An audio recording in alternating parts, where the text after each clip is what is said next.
Yo, what's up mga kastig?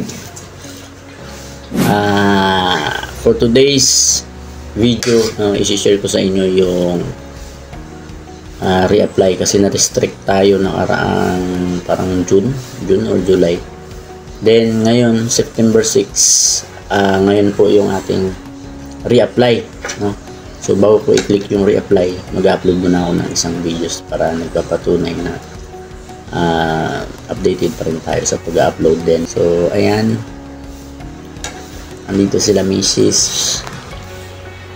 Yan, yung bunso nandyan. Ito may pasok kasi itong isa eh. Si, anong pangalan mo? Panganay. Ito sa panganay daw siya. Siya si Albrex. Si Mini Astig. Si Mini Astig, uy. So, yun mga kastig, no, update ko kayo kapag ang reapply ko ngayong araw ay na-approve ni YouTube. So, hopefully sana ma-approve. And see you sa mga parating pa natin mga video mga kastig. Thank you!